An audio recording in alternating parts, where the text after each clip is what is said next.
எல்லாருக்கும் வணக்கம். 2019 எலெக்ஷன்லேருந்தே நாங்கள் திமுகக்கு ஆதரவு கொடுத்துட்டு இருக்கோம். இப்பயும் நாங்கள் ஆதரவு கொடுக்கறதுக்காக தான் இங்கே வந்து ஐயா ஸ்டாலின் ஐயாட்ட பேசியிருக்கோம்.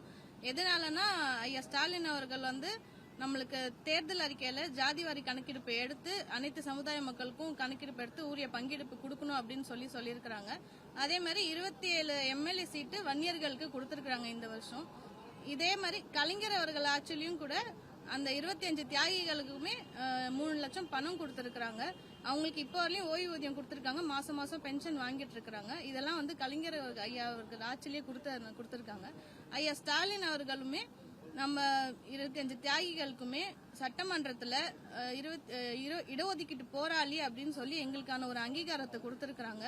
அவர் சிஎம் ஆனதுக்கு அப்புறமே விழுப்புரத்துல உங்களுக்காக மணிமண்டபம் கட்டி கொடுத்திருக்காங்க. இதெல்லாம் வந்து திமுக செஞ்ச நல்லது. அதிகபட்சமா திமுக நம்மளுக்கு வந்து வன்னியர் சமுதாய மக்கள் இந்த சமுதாயத்துக்கு நல்லது செஞ்சிருக்காங்க. அதனால நாங்க வந்து இவங்களுக்கு ஆதரவு கொடுத்து இருக்கிறோம்.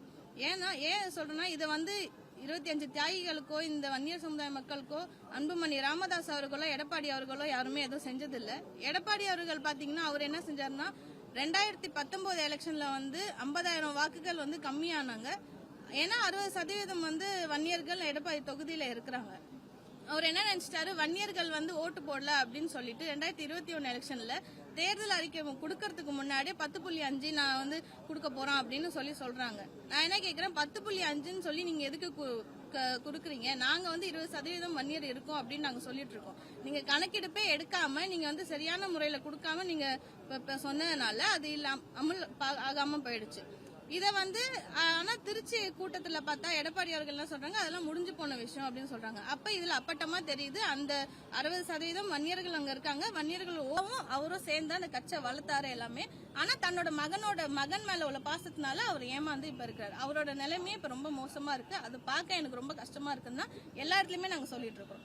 நாங்க அவரு பாடுபடல அப்படின்னு சொல்ல நாங்க பிரஸ் மீட் வந்து இப்ப கொடுக்கல, இப்ப ஐயாவை பார்க்க வந்ததுனால நாங்க இப்ப கொடுக்கறோம். மற்றபடி எல்லா நாளும் நாங்க எல்லா இடத்துலயும் இன்டர்வியூல பிரஸ் மீட்ல இதெல்லாம் நாங்க 2019 இருந்து சொல்லிக்கிட்டே தான் இருக்கிறோம். வேற மக்களை சந்திச்சு எல்லாத்தையும் சொல்லி இதே ஸ்டேட்மெண்ட் தான் நாங்க வைக்கிறோம். வேற எதுவும் தப்பா மாத்தியும் வைக்கல, எப்படியும் வைக்கிறோம்.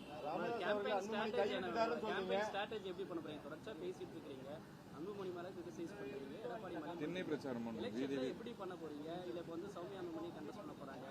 நீங்க பாமக உண்மையை எதுவும் செய்யலன்னு சொல்றீங்க. என்ன பண்ண போறீங்க? ஸ்ட்ராட்டஜி என்ன பண்ண போறீங்க? அதான் சொல்றேன்ல, பாமக செஞ்ச அநீதி, எடப்பாடி அவர்கள் செஞ்ச அநீதி. பாமக கட்சி நான் சொல்லல, அந்த குற்றச்சாட்டு வைக்கல. அன்புமணி ராமதாஸ் அவர்கள் செஞ்ச அநீதியை தான் நான் எல்லா கிராமமா போய் வீடு விட எல்லா மக்களுக்கும் சொல்றோம். ஏன்னா போன தடவை எலெக்ஷன் அப்ப நாங்க போய் சொல்லக்குள்ளேயே அவ்வளவு வரவேற்பு வந்துச்சு. இப்படிதான் இந்த மாதிரி பண்றாங்க அப்படின்றத மக்களே எல்லாருமே சொன்னாங்க. இங்க வந்து பாக்குறது இல்ல, எங்க குடும்பத்துல இருந்து அந்த கட்சிக்கு போய் அவரால் ஏமாந்து வந்திருக்காங்க, உங்க அப்பா இப்படிதான் வந்திருக்காங்க, நிறைய பேர் எங்கள்கிட்ட சொன்னாங்க. அதை இந்த டைமும் நாங்க கையெடுத்து இந்த மாதிரி எல்லா மக்கள்கிட்டையும் போய் சொல்லுவோம். முதல்ல வந்து நாங்க தர்மபுரி தொகுதி அண்ணன் செந்தில்குமார் அவர்கள் பாலக்கோடு தொகுதியில போய் பிரச்சாரம் பண்ணி ஸ்டார்ட் பண்ணலாம்னு இருக்கிறோம். வன்னியர் சங்கத்துல வந்து உங்களுக்கான ஆதரவு இருக்குங்களா? ஏன்னா அவங்க அப்பா இருக்கும்போது வன்னியர் சங்கத்துல செயல்பட்டாரு, நிறைய விஷயங்கள் பேசியிருந்தாரு, ஒரு பெரும் ஆதரவு வந்து இருந்தது. இப்ப நீங்க தனியா ஒரு கட்சி அமைப்பு வச்சு நடத்திட்டு வரீங்க. வன்னியர் சங்கத்துல இருந்து உங்களுக்கு ஆதரவு இருக்கா? கண்டிப்பா ஆதரவு இருக்கிறதுனால தானே தைரியமா எங்களால போய் பிரச்சாரம் பண்ண முடியும். தொடர் திண்ணை பிரச்சாரம் பண்றோம், கிராம வீதி வீதியா போய் பிரச்சாரம் பண்றோம்னா எங்களுக்கு ஆதரவு இல்லை. எங்க கிராமத்துல பாமக கட்சியில இருக்க மக்களும் எங்களுக்கு ஆதரவா இருக்காங்க, வன்னியர் சமுதாயத்துல இருக்க மக்களும் எங்களுக்கு கண்டிப்பா ஆதரவா இருக்காங்க. அவர்களோட விசுவாசிகள் தான் முழுக்க பாமகல இருக்காங்க. அவங்க எல்லாரும் எங்களுக்கு ஆதரவா தான் இருக்காங்க. அவங்க இவங்க செஞ்ச துரோகத்தை அவங்களால உள்ள இருந்து எடுத்து சொல்ல முடியல. நாங்க சொல்றதுனால அவங்க எங்களுக்கு ஆதரவு தராங்க. கண்டிப்பா வன்னியர்களோட வந்து ஓட்டு கண்டிப்பா திமுக இருக்கும் நான் சொல்றேன். ஏன்னா இந்த தடவை பாத்தீங்கன்னா 27 எம்எல்ஏ சீட்டு வன்னியர்கள் கொடுத்திருக்காங்க. ஐயா ஸ்டாலின் அவர்கள் எவ்வளவு நல்லது செஞ்சிருக்காங்க. அதை நான் வந்து அதுதான் எல்லா இடத்துலயுமே சொல்லிட்டு இருக்காங்க. எங்களுக்கு நல்லது செஞ்சதுனால நம்மளுக்கு கணக்கெடுப்பு எடுத்து வன்னியர் சமுதாய மக்களுக்கு ஜாதிவாரி கணக்கெடுப்பு எடுத்து கொடுக்கறேன்னு சொல்லியிருக்காங்க. அது நிறைவேறதான் பார்ப்போம். அவர் கண்டிப்பா செய்வார், நாங்களும் நம்புறோம். அதனால அவருக்கு வெற்றி வாய்ப்பு அதிகமா தான் இருக்கு. ஆனா ராமதாஸ் தரப்பு சார்பா இப்ப தொகுதிகள், அதாவது தமிழ்நாட்டுல எலெக்ஷன்ல வேட்பாளர்கள் எல்லாம் போட்டிருக்காங்க. அவரை கைவிட்டாருன்னு சொல்லக்கூடிய சூழல்ல நீங்க அவர் நாடுவெட்டிகளுடைய மகளா இருக்கீங்க. ராமதாஸை சந்திச்சு அவருக்கு ஒரு ஆதரவு கரம் நீட்டிருக்கலாம் இல்லையா? ஏன்னா முன்னாள் பண்டுட்டி சேர்ந்த வேல்முருகன் அவருடைய அண்ணன் கூட நேரில் போய் ராமதாஸை சந்திச்சாரு.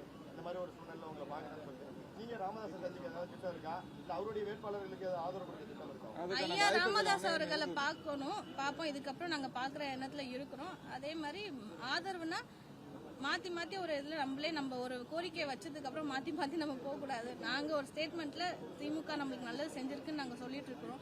அவங்க செய்யறத நாங்க இன்னமும் பார்க்கணும்னு நினைக்கிறோம். அடுத்தது அவங்க செய்வாங்கன்னு நம்புறோம். அதெல்லாம் நடக்கட்டும். அதுக்கப்புறம் ராமதாஸ் அவர்கள் சொல்லுவாரு, என்னுடைய மூத்த மகன் காடு வெட்டி குருன்னு சொல்லுவாரு.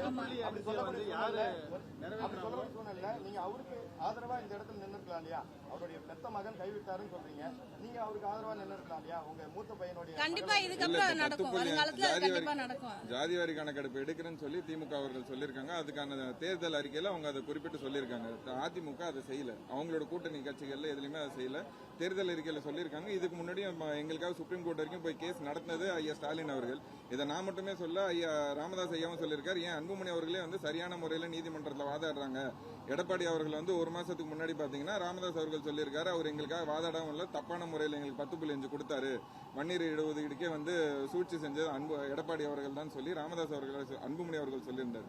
இதெல்லாம் வச்சுட்டு இன்னைக்கு அவங்களே அந்த கூட்டணியில் போய் நின்றுகிட்டு சமூக நீதிக்கு எதிரான ஒரு கூட்டணியில் இருக்காங்க. அந்த கூட்டணிக்கு அது எங்க மக்களுக்கான விரோத கூட்டணியா இருக்கு. அதை நாங்க கிராம கிராமமா மக்களை போய் சந்திச்சு எடுத்து வரைச்சு எங்களுக்கு ஆதரவு செஞ்சு நாங்க திமுக ஆதரவு கொடுக்கணும்னு சொல்லி